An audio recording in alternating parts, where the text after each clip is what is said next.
akan daku. Saudara-saudari sekalian terkasih dalam Kristus, malam hari ini kita merayakan perayaan yang sangat indah, Kamis Putih, di mana kita mengingat, merayakan bagaimana Yesus mengukuhkan Ekaristi. Saya mau mengajak Anda sekalian untuk merenungkan tema perjamuan bersama Kristus. Apa artinya perjamuan bersama Kristus? Perjamuan bersama Kristus pertama-tama adalah perjamuan pengharapan. Kedua, perjamuan kasih. Ketiga, perjamuan kurban. Beberapa tahun yang lalu saya melihat satu lukisan yang sangat indah oleh seorang seniman pelukis Filipino. Lukisan ini diberi judul Di Meja Bersama Kristus. Dalam lukisan ini ada Yesus sedang duduk makan bersama 12 anak kecil. Pelukisnya itu bernama Joel Velasco.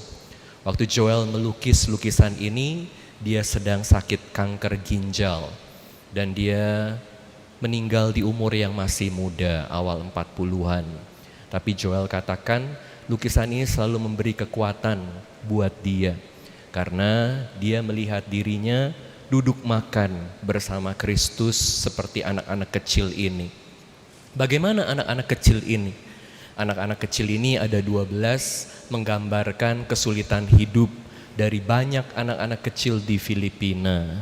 Banyak sekali dari anak-anak ini yang hidup dalam kemiskinan, atau tidak punya orang tua, atau mendapatkan kekerasan di rumah mereka. Jadi orang tua yang seharusnya melindungi mereka malah melakukan kekerasan kepada mereka, menggunakan mereka untuk kepentingan pribadi mereka sendiri. Jadi anak-anak ini sangat menderita. Dan apa yang anak-anak ini bisa lakukan? Mereka harus bertahan hidup. Bagaimana mereka bisa bertahan hidup? Banyak yang pada akhirnya harus mengemis atau harus melakukan hal-hal yang tidak baik. Hilang hidupnya dalam berbagai kejahatan. Tapi mereka tetap punya pengharapan karena Yesus berjalan bersama mereka. Jadi dalam lukisan itu dilihat bagaimana Yesus sedang duduk bersama 12 anak kecil yang kelihatan kurus dan kotor, tidak terawat.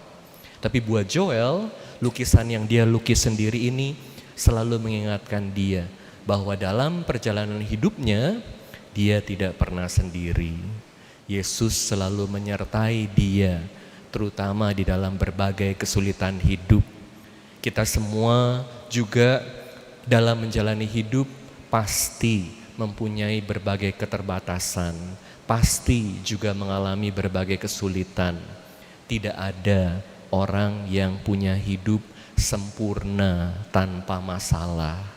Hanya nanti kalau kita udah ada di surga baru gak ada masalah. Anda lihat Father Seto ini seringkali tersenyum. Anda gak tahu kan masalahnya apa? Saya juga gak tahu. Tapi kita pasti semua, Anda dan saya dalam hidup mengalami berbagai kesulitan. Kadang-kadang kita bertanya, Tuhan, kenapa ada berbagai kesulitan ini dalam hidup saya? Saya sudah melakukan yang baik, saya sudah selalu berdoa, tapi kenapa kok kelihatannya gak ada jawabannya? Malam hari ini Yesus mengingatkan kita bagaimana Dia mau hadir bersama kita, makan bersama kita. Jadi kita harus selalu hidup dalam pengharapan. Dan itu yang orang-orang Yahudi lakukan. Malam hari ini Yesus merayakan bersama murid-muridnya Paskah orang Yahudi. Sebetulnya apa sih yang dilakukan oleh orang Yahudi saat merayakan Paskah? Paskah atau dalam bahasa Inggris dikatakan Passover. Ini adalah perayaan seperti yang Anda dengar dalam bacaan pertama, bagaimana Allah melewati rumah orang-orang Yahudi yang ditandai dengan darah anak domba tak bercela yang dioleskan di pintu rumah mereka. Sementara orang-orang Mesir yang tidak mengoleskan darah ini, anak-anaknya meninggal. Jadi orang-orang Israel diselamatkan dari maut.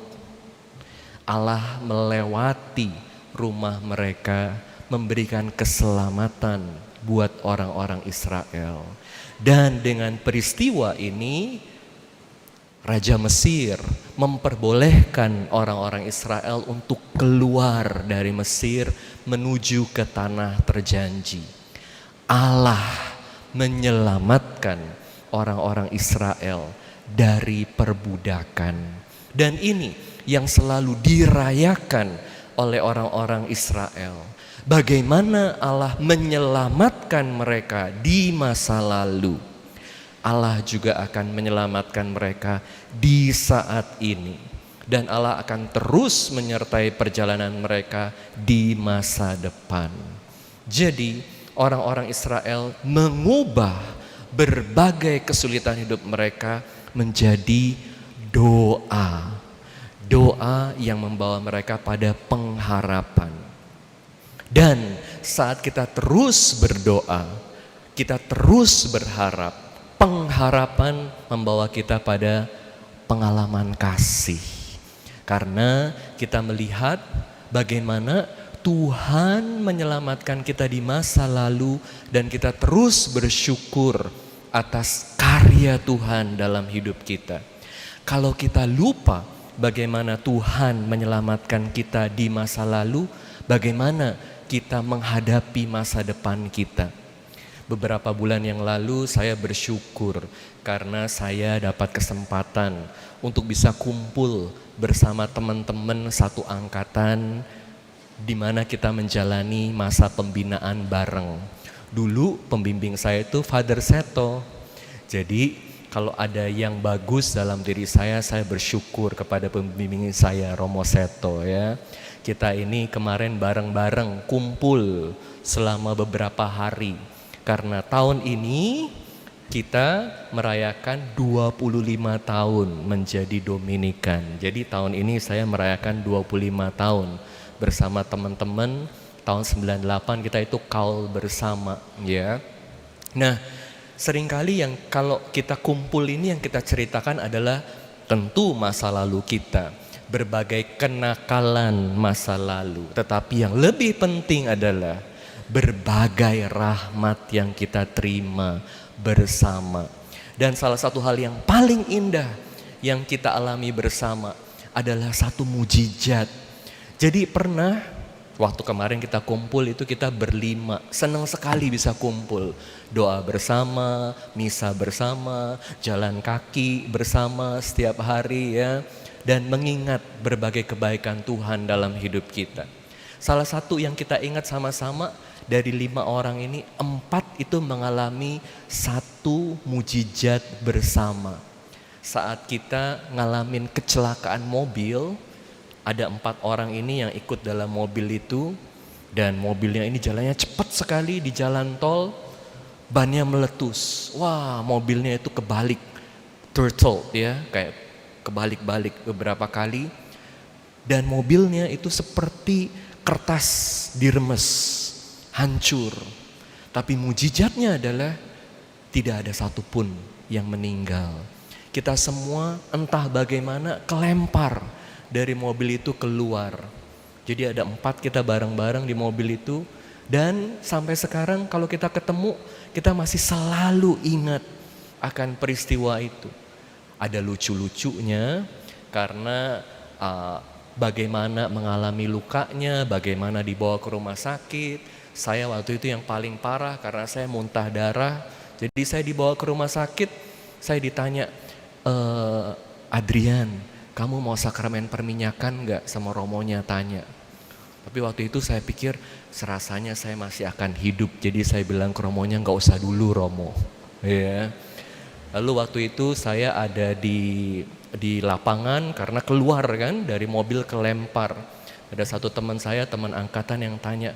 Saya bilang kepada dia, tolong dong tutup mata saya, tutup mata saya. Dia takut sekali karena saya udah muntah darah, penuh darah di dada. Dia bilang, Adrian bertahan, kamu pasti masih akan terus hidup, bertahan. Saya bilang, enggak, saya enggak takut, cuman ini silau, jadi tolong tutup mata saya ya. Tutupin gitu, pakai sapu tangan, pakai apa begitu ya. Jadi kita ketawa dan secara bersama juga bersyukur akan penyertaan Tuhan. Bersyukur akan kasih Tuhan. Oleh karena itu, Yesus mengatakan kepada kita, lakukanlah ini sebagai kenangan akan daku. Setiap kali kita hadir dalam Ekaristi, kita mengenangkan pengorbanan Kristus buat kita. Dia mencintai kita sampai akhir. Dan ini yang kita rayakan. Oleh karena itu setiap kali kita merayakan Ekaristi, kita terus mengingat berbagai kebaikan Tuhan dalam hidup kita. Dan kalau kita mengingat berbagai kebaikan Tuhan dalam hidup kita, kita terus berharap dan kita terus merayakan hidup sebagai kasih Tuhan buat kita. Dan kita lihat bagaimana Yesus merayakan Paskah Yahudi. Ada dombanya gak? Gak ada dombanya. Karena Yesus yang menjadi domba yang dipersembahkan kepada Tuhan sebagai kurban. Makanya perjamuan malam ini bukan hanya sekedar kumpul-kumpul. Kita senang kalau bisa kumpul-kumpul, fellowship, merayakan hidup, merayakan kebaikan Tuhan.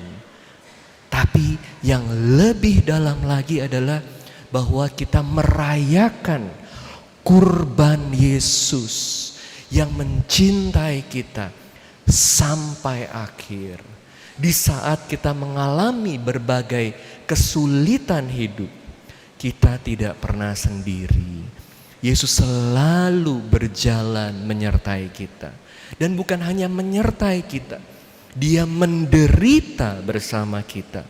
Setiap kali kita melakukan dosa dan kita menderita karena dosa kita, Anda pikir Yesus senang-senang aja, rasain lu, kamu seperti itu karena kamu berdosa? Tidak. Yesus juga sakit bersama kita. Dia tidak berdosa, tapi Dia mau berjalan bersama kita dan menderita bersama kita. Jadi kita perlu terus bersyukur, berterima kasih kepada Tuhan, Ekaristi, karena Dia menderita bersama kita. Dan oleh karena itu sikap kita harus bagaimana?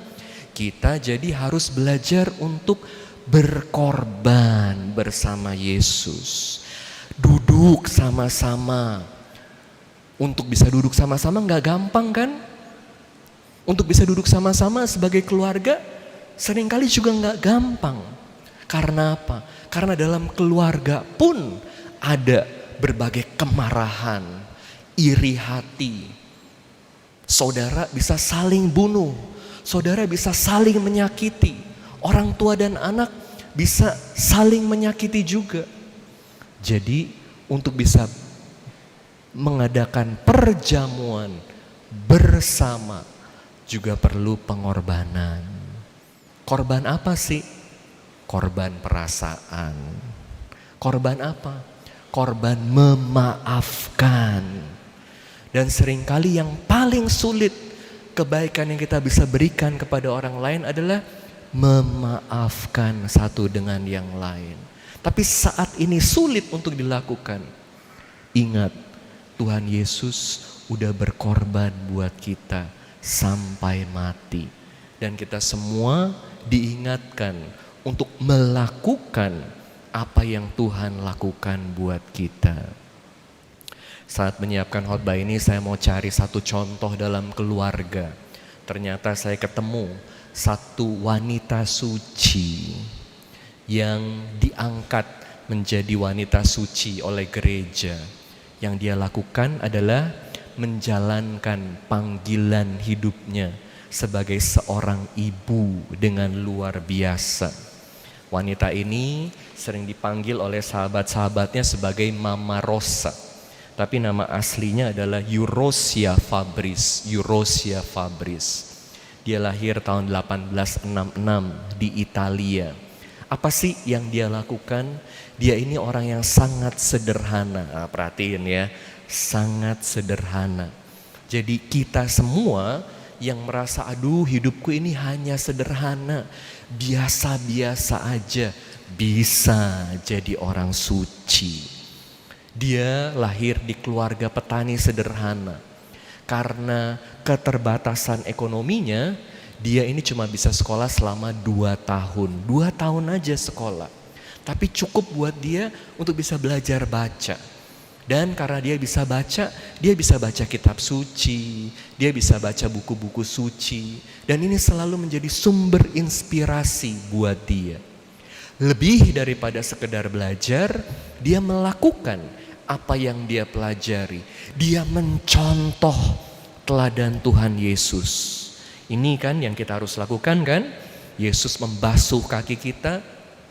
Yesus membasuh kaki 12 murid. 12 murid juga harus membasuh kaki sesamanya. Romo sebentar lagi akan membasuh kaki untuk mengingat apa yang Yesus lakukan. Jadi Mama Rosa ini melakukan apa yang dia baca dalam kitab suci yang Yesus lakukan. Satu hari saat dia masih muda, dia tahu bahwa tetangganya itu meninggal. Tetangganya ini masih muda dan punya 2 bayi. Satu bayi umur 20 bulan, satu bayi lagi baru umur beberapa bulan. Jadi dia kasihan sekali. Sementara ayah dari bayi-bayi itu lagi di luar kota. Siapa yang mau jaga bayi itu? Mama Rosa merasa terpanggil untuk melayani. Jadi tiap hari dia datang ke rumah temannya itu yang meninggal untuk jaga bayi-bayi itu. Selama beberapa bulan dia lakukan sampai kemudian ayah dari bayi-bayi itu kembali dan ayahnya itu sangat tergerak, sangat tersentuh akan kebaikan dari Mama Rosa ini. Kemudian Mama Rosa ini yang banyak sekali cowok yang datang karena dia cantik dan baik mau jadi suaminya. Tapi kemudian Mama Rosa karena kasihan sama bayi-bayi ini dia putuskan, oke, saya jadi istri dari ayah bayi-bayi ini. Anda tahu anaknya ada berapa? Dia dapat anak lagi begitu banyak sampai total anaknya jadi 11. Sebentar lagi jadi pemain sepak bola ini satu tim ya. Tapi yang luar biasa dari Mama Rosa ini, walaupun dengan segala keterbatasannya, dengan berbagai kesulitan jadi ibu, dia mendedikasikan hidupnya buat suaminya dan anak-anaknya. Walaupun yang 2 itu bukan anak kandungnya, tapi dengan penuh cinta kasih dia merawat mereka. Dia mengajar mereka agama. 3 anaknya jadi romo. Wah, luar biasa ya, punya 3 anak jadi romo. Dan kemudian karena kebaikannya, karena ketulusannya, karena pengorbanannya, dia diangkat oleh gereja sebagai wanita suci. Bagaimana dengan kita? Apakah kita hanya sibuk meratapi nasib kita dengan berbagai masalah kita? Malam hari ini Yesus mengajak kita untuk duduk bersama Yesus dalam perjamuan Ekaristi yang adalah perjamuan pengharapan, perjamuan kasih, dan perjamuan kurban. Semoga kita semua selalu dikuatkan oleh kehadiran Yesus dalam hidup kita. Amin.